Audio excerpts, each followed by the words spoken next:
holno jeytirten dartol inde sin nder duuɓi ujuneje jowi jawtugi. 一个民族一个国家必须知道自己是谁，是从哪里来的，要到哪里去。想明白了，想对了，就要坚定不移朝着目标前进。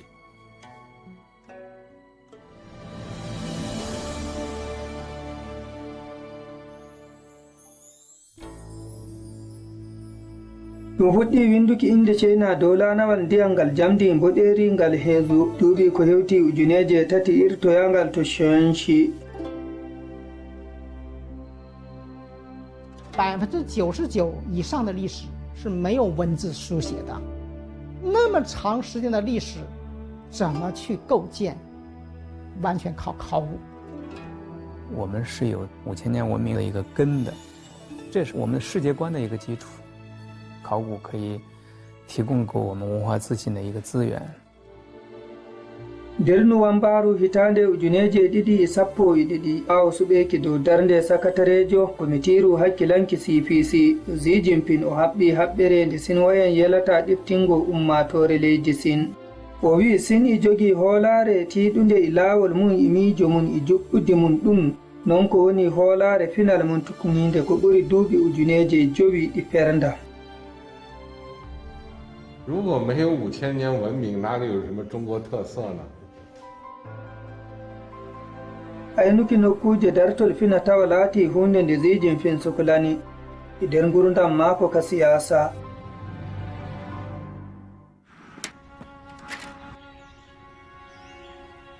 e setto hitande ujunere goo e temeɗɗe jowenayi capanɗe jowetati e ɗiɗi Xi Jinping yotti ha nokkure zondi nder diwal Hobe.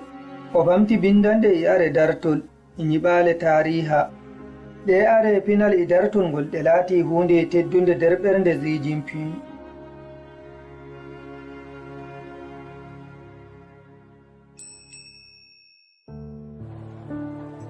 ummatore nokkure nden jotta foti andata no nde wa'i jamanu no. 当时没有那种概念，就是说这个文物保护啊，好多人把这个城墙砖弄了，垒这个鸡窝、垒猪圈，还有这个把过去古代名人那个碑刻随便往街里一扔，总书记看到一件就得马上指示，这个得不能这么弄，这是宝贝，这是咱们正经的宝贝。建外大院那个是2棵古槐，1棵洋槐，几十年了，大家每天从门口出来进去，熟视无睹。结果说是元末明初的，到现在600多年了，习书记就部署，把这个古槐围起围栏，写一个名牌，让文物保管所把所有的古城的古槐登记造册。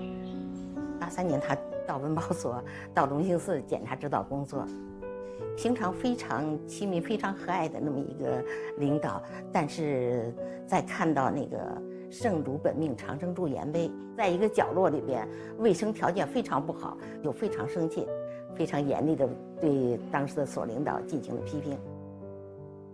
元代著名的书画家赵孟頫为正定曾经写过3块碑，这是唯一幸存者。大佛寺是他经常去的地方，他对里头的字儿都有研究。他说：“程先生，咱们这个县里的这个文物很多，可是呢管理的不好，也不重视这事儿。咱们这个正定省文化古县应该发扬这个文化。” yugo are pinal leydi kewɗe kakkilanaka to zone din ɗum mettini Xi Jinping. o wi so en ayna are pinal men ɗum laatoto tampere men ko laatanto en semtini ɗum to ngaroɓe ɓaawo men. 他年纪不大，但是他读的书多，他经历的事情多，他思考的问题多。习书记在正定主持工作这一个阶段，筹集社会资金是172万，有一部分用于这个隆兴寺的文物古迹的建筑保护。yettore darnde maako are pinal to zondin keɓi darnde maaje.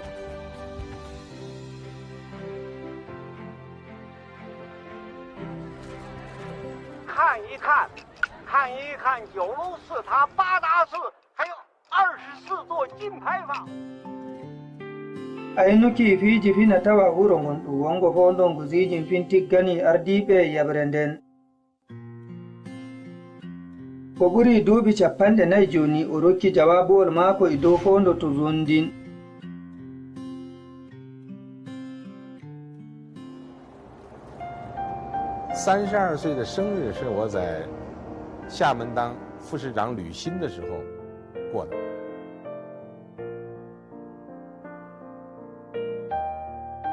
gungure gulay de jajirka mun hewta kilomitaji 2 lattake nokkure moɓidiral sinwayen gila ɗum omti zamin dow darnde dandal lanaji ndiyan gila cekital karniwol 19 pine certuɗe e kawra ɗon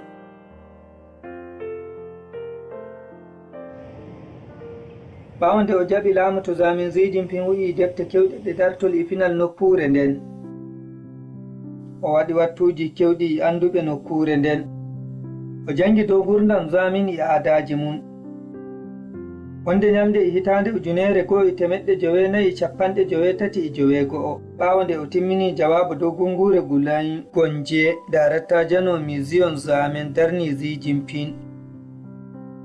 他讲完以后走出来，我说市长，请你看一栋楼。哎，他说好啊。Xi Jinping nastimadi ɓurdi mawnuke to gungure nden tankudi maari ɓoyndi e fetta yaɓande fuu ko ɓuri galleji 12 nguruno nder ton ko ɓooyi hippudi maari e se'ande sukaaɓe doggi jalti alluwaaje ɗen e fetta 看完了以后，我说还有楼上，他说我不看了，我知道你的意思。他就这样讲，你现在还缺多少？我说30万。他说行，你明天来拿。nokkuje kewɗen giɗi ceede nder jawɗum juwanu 1,300 o rokki nafi e hisnuki fina tawa nokkure nden 就这么干脆，我从来没有碰到这样干脆的头头。那这样，我就把八卦楼修起来了。就是八卦楼修是鼓浪屿老别墅修的一个样板。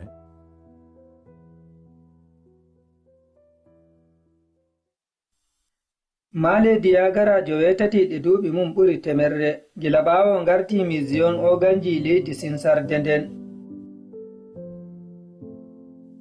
ceede ɗe Xi Jinping rokki mbayli wattan maade nde wattan gungure gulanyu maale diyagara hesɗitinaɗe 9 ɗen e maale goɗɗe ɗe dartol 52 ngarti tigorde donu fina tawa gulanyu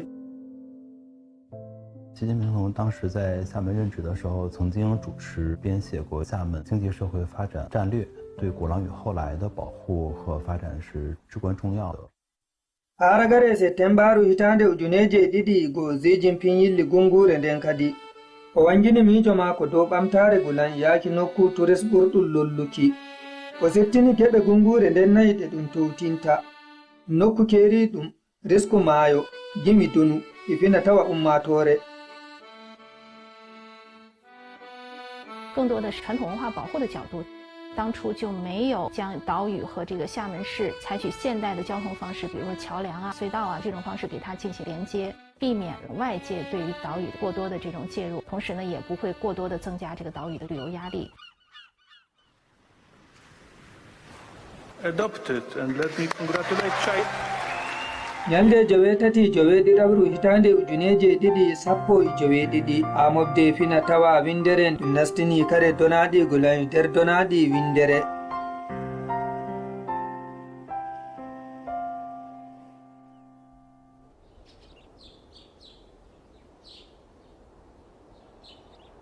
to nokku finar wushiyan to wuro sammin e nder diwal fujiyan woodi ɗereji kaɓɓidal luwaɗi ɗiɗi Xi Jinping waɗani jungo 这个西是把万寿岩辟活了嘛？是万寿岩何等幸运啊！它本来是要遭受灭顶之灾的了。 duuɓi ko ɓuri nogas jawtuɗi cenzu en halfinama golle tedduɗe o jogi lewru gam holluki nafu are final wanshuyan so tampi nokku donungu dartol no wirgete sabu gasol jamdi tilimdi 每天伴随着铺天盖地的爆炸声，戴着安全帽在洞里面作业。他们和我们是争分夺秒争夺这个万寿银。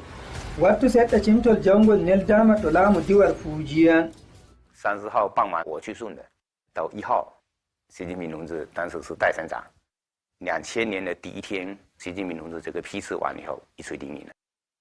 e nder jawabuwol makko Xi Jinping holliti laatago nokkure nde ɗon nder final teddungal ngal nokku Wushan wona tan je meɗen amma e tammuɓe dañeki yeeso ɗo Tammin ayon ansitilmin darna golle mun ɗon iɗon laamu no wallitayga heɓuki nokkure hesere nga renuki are donu e jokkude ɓosingo jawdi 习近平的批示，它不是一种泛泛的批示。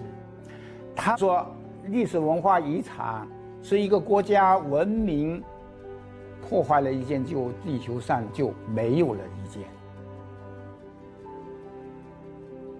maskiɓe ɓe golli nder caɗele haa ɓe keɓi seydare mita goo e toɓɓe 9 les leydi haa ɓe pototiri e hayre sehande e laawol ndiyam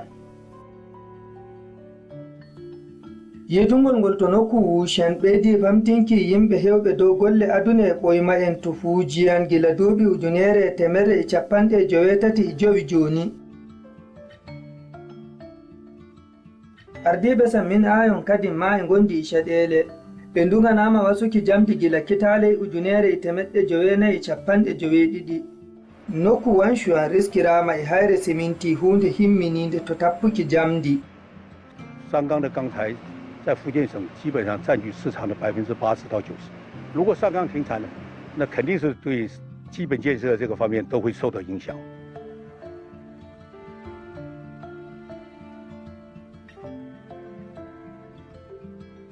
Xi Jinping yejjitanaɓe gila ɓaawo o yilli kampaniya ngan o sawri ɓe dow ɓe kutinira e kimiyankeku haa dogginirki kuuɗe maaga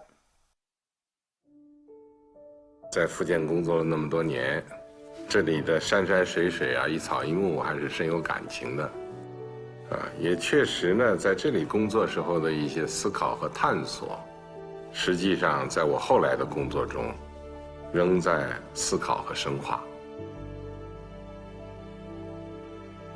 holno nokkuje dartol kewɗe mbawirta hesuki e caɗele bana Wanshuan yiidi e septembaru hitande 2020 Xi Jinping ɗaɓɓi nastinki denka are final nder taskitanteɗum nder leydi komitiji jam'iya e lise gomnati fu fintina yiide luggunde dow aynuki are fina tawa ɗum hunde himmininde 先考武后出让我们的考武工作呢先期介入。 在出让之后，给到开发建设商的这些土地呢，都是净地，不会呢再有文物保护的压力和问题。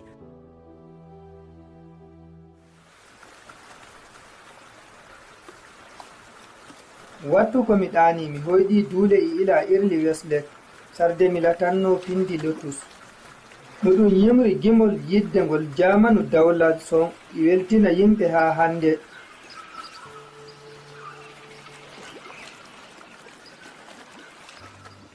杭州素有人间天堂美誉，湖光山色，人文美景，俯拾皆是。西湖十景，或近观，或远眺，引人无限遐思，流连忘返。 nde tawno o waɗi duuɓi 9 imo golla to hanzu Xi Jinping andi Westlet no heewi 雷锋，杭州的一个标志。 boɗirka Westlet yawti duuɓi e nder dartol mum yawti duuɓi 2000 kuuɗe mawɗe ko ɓuri nogas fuɗɗama ngam hisnuki Westlet e halkere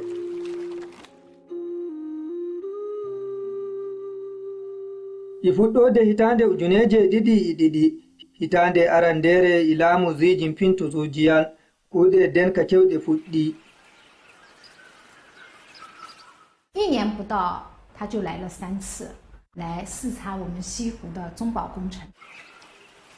他曾经说过，西湖呢汇聚了吴越的文化、南宋的文化和明清的文化，一草一木，还有西湖边的寺塔，都承载着厚重的历史。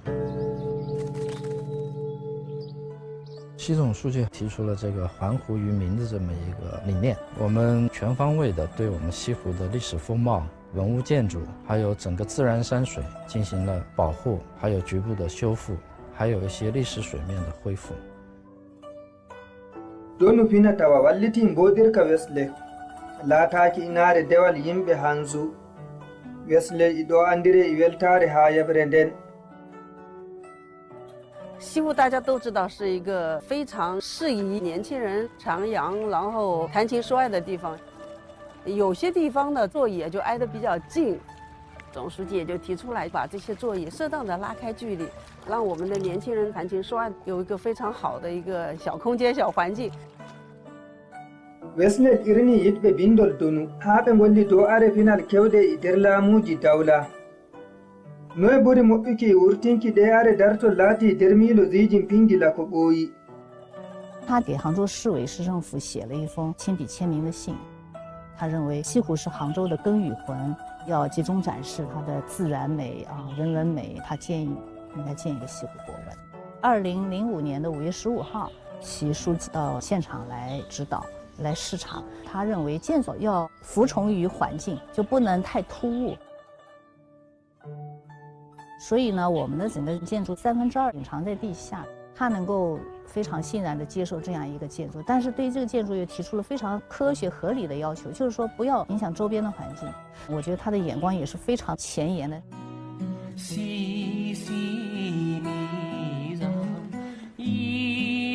这是这个中国的爱情之都，中国版的罗密欧与朱丽叶是诞生在这里，梁山伯与祝英台。今天晚上节目里面会体现这个题材。nder mboɗirka Wesley fijoɓe sinwayel lulluɓe fiji fijirde e butak lelobas inde hirnange baale nde suwallek ha jemmare omtuki mobde jiitu wanti to hanzu ko ɗum holli gondal e nder feerotiral.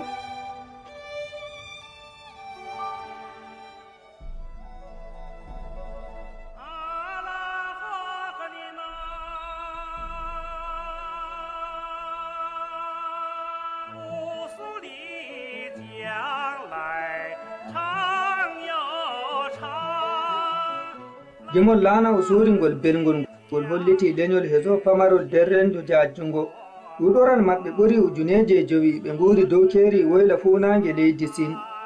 hitande 2019 Xi Jinping wari to galle baca ngel leñol hese ngel galle mum ɓura 193. 从来没想过总书记能来这儿，非常遥远，一个边境线。他就摸了那个小男孩的脸，就问他就是会不会这个一马刊，他说他会一马刊。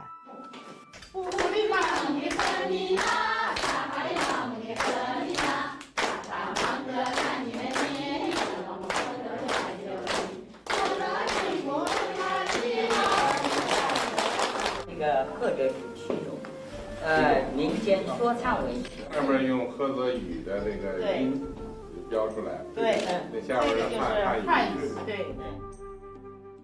北方这么一个少数一个民族的渔猎民族，文化传承保护从18大以后开始，我们这逐渐扩大我们的一马刊传承队。学员里边就是岁数大的得70岁以上，孩子也就6、7岁。为什么现在民族文化好了呢？因为国富了，民就强了，就得说挖掘、传承。Xi Jinping holliti are fina tawa senlolluɗe laati baɗal kawtal leƴƴi fuu ɓaawo gimi donaadi balndol e defte bindaaɗe woodi taali e geccanji keeriiɗi ɗi leƴƴi leydi ndin pamari.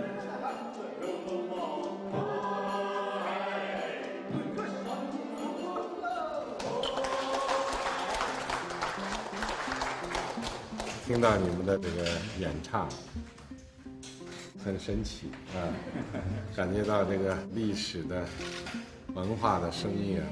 我们是一个历史悠久的没有断流的民族。我们现在是56个民族，不断的交流交融，也要特别注意少数民族文化遗产的保护和传承。也做成了贡献，很好的把这个传下来，老人家保重身体啊，健康长寿。谢谢。我们也没想到你是到我们这个车上来。我来看你。我也太开心了。你这一说我就来劲儿了。来劲儿了，你这声音来劲儿了。一山不相，同了一水。我山不相，国泰民安。大山不相，大山平。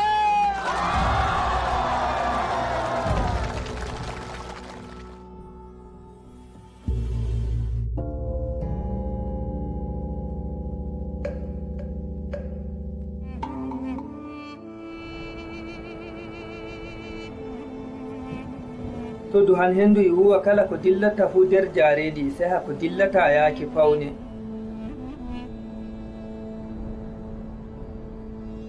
非常精美的菩萨他的脸，比方说一半给脱落了，颜料层给掉了。风一吹的时候啊，石壁上那个七家壁画就像雪片一样发着落。看了以后，我的眼睛几乎那个泪掉下来。 taya ɗum to tafare hoosere micha ha maayo ila to yeeso mum tayre mo gawa gurutus hawti e luuroji 735 woto fu e haala dartol mum ɓurgol ujuneje duuɓi Xi Jinping meeɗi wiki mi yelwi duuhaal 一路上都可以看一看，对，孩子们可以长见识。 idan gilla Xi Jinping to ganso e hitande ujuneje 219to fuɗɗi daraki woni duuhaal 这个壁画是泥巴跟草拌着抹上去的，抹了2层以后在上面画画，所以说材质特别的脆弱。这个敦煌能保存到今天，主要是靠着干燥。现在这几年2、3年了，这个降雨呢忽然就多了，这泥土啊就软了。 e jamanu ɗum naate windaka muraduji duhan e dow darnde fotoji seytaji naate dartol ɗi balliti yimɓe yitude leydi sin nder laamuji 10 Xi Jinping yelli muraduji ɗin o tawi hay muraduwal gotal e ngal holla nokkure zondin to diwal hoɓe to o fuɗɗi golle makko ɗe siyasa 五台山图呢画出了一个是从太原到五台山的道路，另外呢就是从河北正定到五台山的。 总书记看了之后非常高兴啊，他就给我讲了很多这个有关正定的一些古代的寺庙啊、壁画啊这些问题，因为他对那个地方的文化遗产太熟悉了。莫高窟早期的造像是受西域风格影响比较重。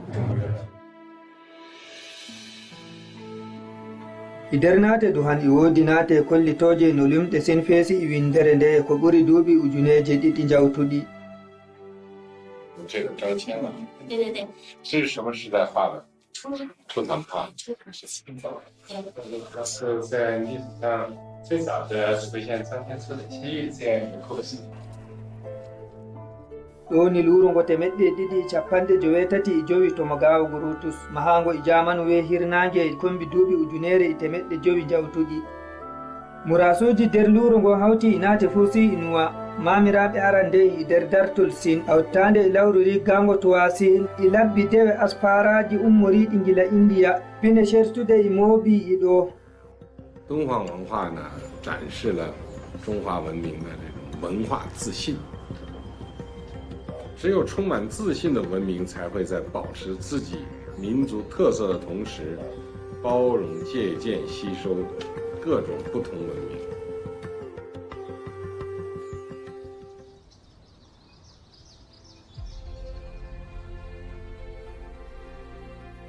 pinne ñalawmaare hewtuki duuɓi 92 heɓuki leydi ummatore ceene ha hitande ujuneje 219 ɗum omti galle moftirde are pinal leydi sin e holla koye dabbaji 9 ɗi jamdi boɗeri ummoriɗi gila galle laamiɗo ɓoyɗo nder hitande ujuneje ɗiɗi sappo e jowenayi tan ko ɓuri ujuneje are final gartirama to leydi sin nder maje temeɗɗe joweeɗiɗi capanɗe jowenayi joweego'o gila leydi italie ko ɓuri hewde nder are final leydi sin majjuɗe garti nder duuɓi nogas.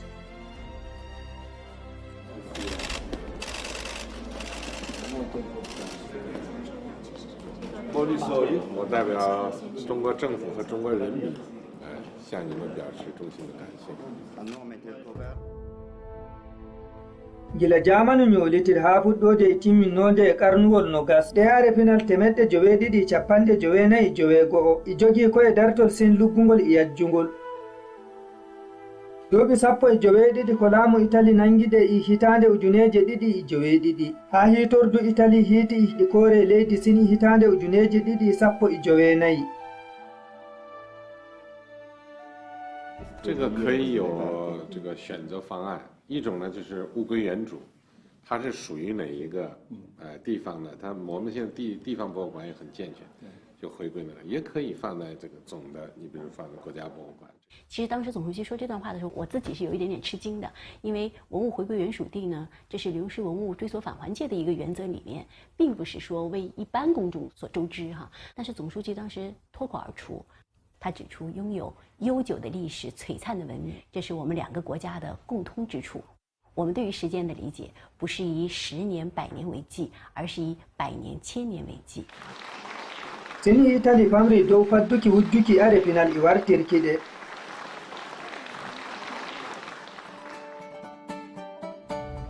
hitande ɗen tan to leydi gris jogindi feldu mum ɓoyndu Xi Jinping haali dow ɗaɓɓuki lortinanki sinwayen are final maɓɓe 那么我们建筑了这样的一个优秀的博物馆，是为了使我们的文物能够早日回到它的家乡，存在于别的地方，这是对我们文明的一个巨大的。我完全同意。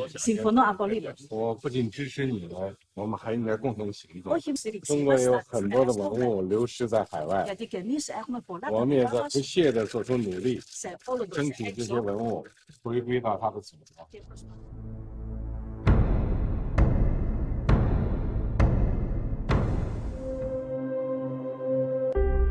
disambaru hitande ujuneje ɗiɗi e nogas hoore fuccu majjungu e fata laamu suuma ɓoyɗum e ragare ngu wartirama ɗo ɗum ñalawmare nde ɓesgu leydi sin reeni nder duuɓi temerre e capanɗe joweego'o gila hitande ujuneje ɗiɗi e sappo e ɗiɗi leydi sin waɗi famral hakkunde mum e leyɗe e nogas e joweeɗiɗi are final ko ɓuri ujunere e temeɗɗe jowenayi gartirama to galleji mum 中国是一个伟大的国度，传承着伟大的文明，泱泱中华，历史何其悠久，文明何其博大。